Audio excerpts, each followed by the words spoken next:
सदाशिव्या सदाशिव्या श्रीमद्भागवती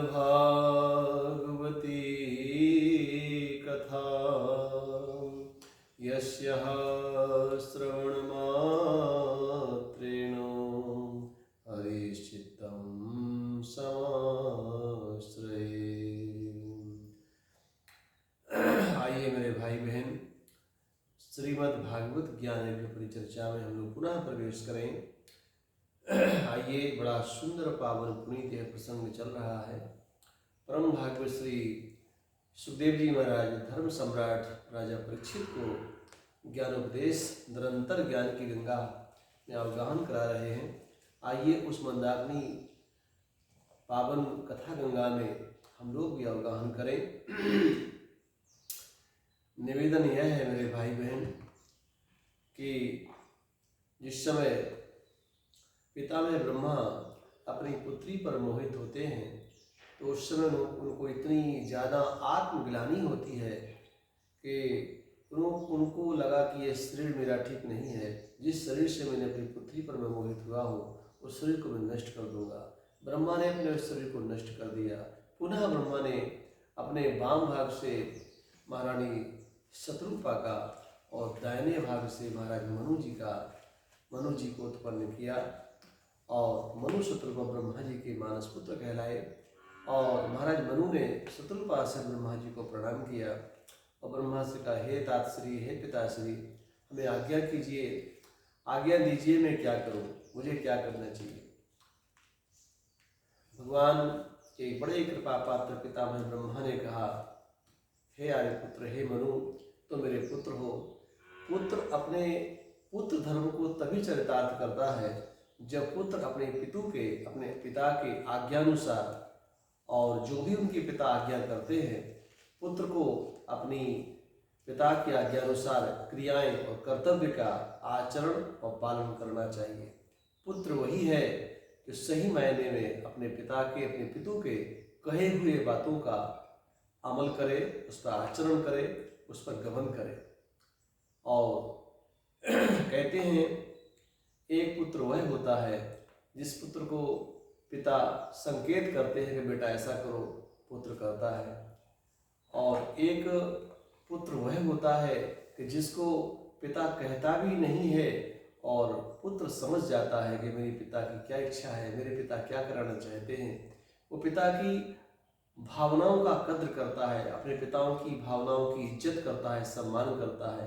पिता के अंदर में, पितु के अंदर में जो उद्गार उत्पन्न हो रहे हैं, उन भावनाओं को, उन उद्गारों को पुत्र पकड़ लेता है, समझ लेता है, वो उसके अनुसार आचरण करता है, उत्तम कोटि का पुत्र कहलाता है। और दूसरा पुत्र वह होता है कि जिसको पिता आज्ञा देता है और आज्ञानुसार अक्षरशः पुत्र आचरण करता है, वो मध्यम कोटि का पुत्र होता है। और तृतीय कोटि का पुत्र वह होता है कि जिसको कहा जाए कि बेटा एक काम करो, अपने कर्तव्य का आचरण करो, कर्तव्य का पालन करो, और कहने पर भी पुत्र ना करे, वो निष्क्रिय है और वो बहुत बड़ा अपने आप में पापी का उसको कहा जा सकता है। वो पुत्र बड़ा पापी होता है, बड़ा दुष्ट होता है, बड़ा निकम्मा, और वो कुल घातक पुत्र माना जाता है। ऐसे पुत्र कुल घातक होते हैं कि जो पिता की आज्ञा होने पर भी और पिता की आज्ञानुसार कोई कर्म नहीं करते हैं, उनको झुठलाते हैं, उनकी बातों का निरादर करते हैं, उल्टे उन्हीं को ज्ञान देने लगते हैं। ऐसे पुत्र संसार में बिल्कुल पृथ्वी के बोझा हैं, पाप के समान हैं। और ऐसे लोगों का फ्यूचर भी, ऐसे लोगों का भविष्य भी अंधकार में होता है। कहते हैं कि जो माता पिता की बात को, गुरुजनों की बातों को जो संतान नहीं मानती है वो अभागे है, वो अभागे कहे जाते हैं।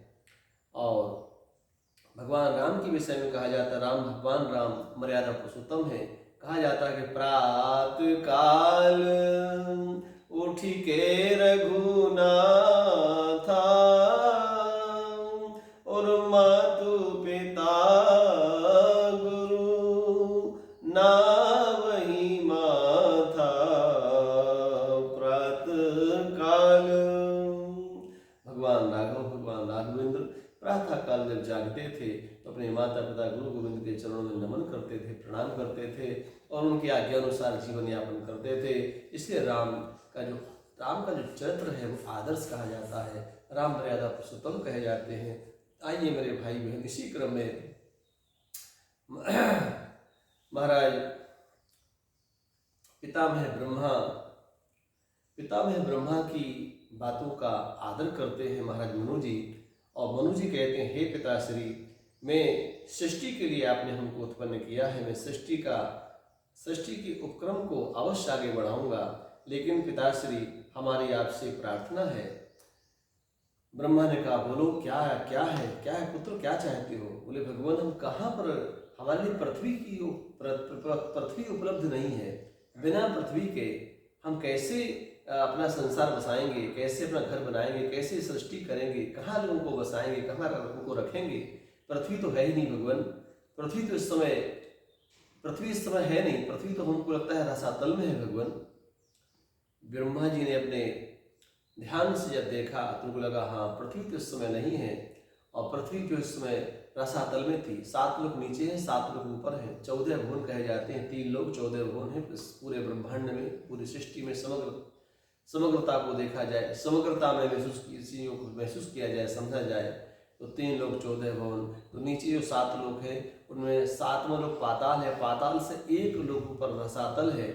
तो रसातल में हिरणाक्ष नाम का एक दैत्य है जिसने पृथ्वी का हरण कर लिया था। ब्रह्मा जी ने उसी समय भगवान नारायण का ध्यान किया, और ध्यान करते ही भगवान ब्रह्मा की नाक से एक ऐसा सुअर का बच्चा का प्रादुर्भाव होता है।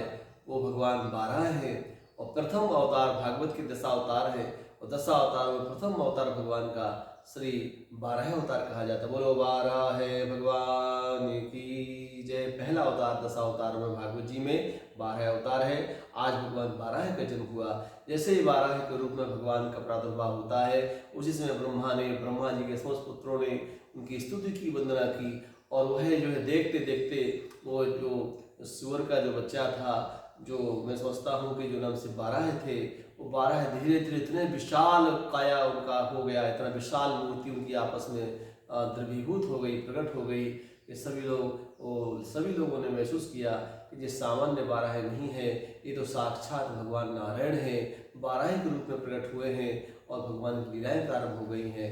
उसमें ब्रह्मा जी ने स्तुति की, और ब्रह्मा के पुत्रों से स्तुति प्राप्त करके, और बड़ी वेग से, और पृथ्वी की कुक्षी पर उसमें जल में, पृथ्वी थी नहीं, जल में ही नाम से उन्होंने वो तेज में गोता लगाया, और जल की कुक्षी को फाड़ते हुए, पृथ्वी जल के पानी की कुक्षी को फाड़ते हुए और तेजी से बड़े वेग के साथ रसातल में प्रवेश किया।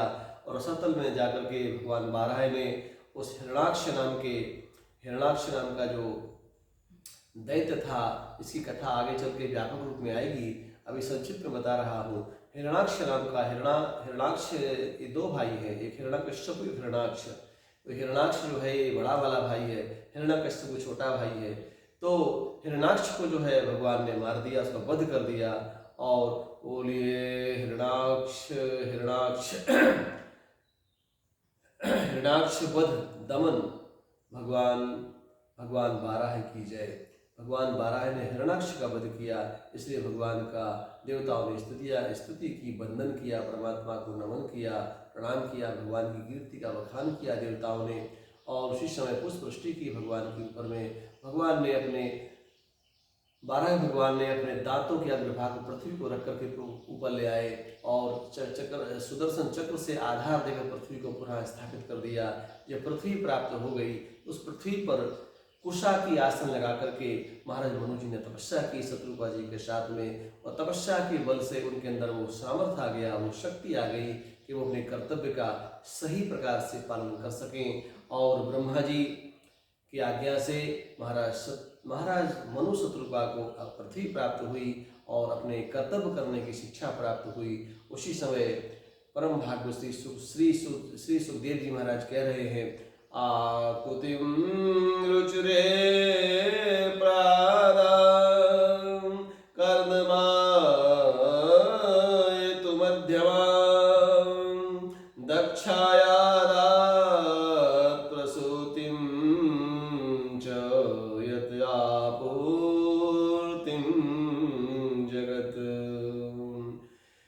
हैं महाराज मनु जी के यहाँ कालांतर में 3 पुत्रियां हुई हैं, 3 पुत्री और 2 पुत्र हुए हैं, 5 संतान इनकी हुई है। इस 5 संतान से ही पूरा ब्रह्मांड जो है आच्छादित हो गया और हमारा पूरा संसार। आदि पिता महाराज मनु कहे जाते हैं। हमारे आप सभी के पिता महाराज मनु हैं और उन्हीं की हम सभी संतान कहे जाते हैं। कहते हैं महाराज इनकी 3 पुत्रियां थीं, आकुति, देवहूति और प्रसूति, ये 3 पुत्रियां थीं। और महाराज कहते हैं कि 2 पुत्र थे, उत्तानपाद और प्रियव्रत, ये 2 इनके पुत्र थे।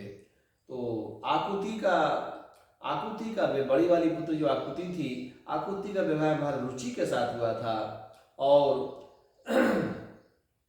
और देवहूति का विवाह कहते हैं जो मध्यम की जो मझली पुत्री थी, कन्या थी, देवहूति का विवाह महाराज कर्दम से हुआ था।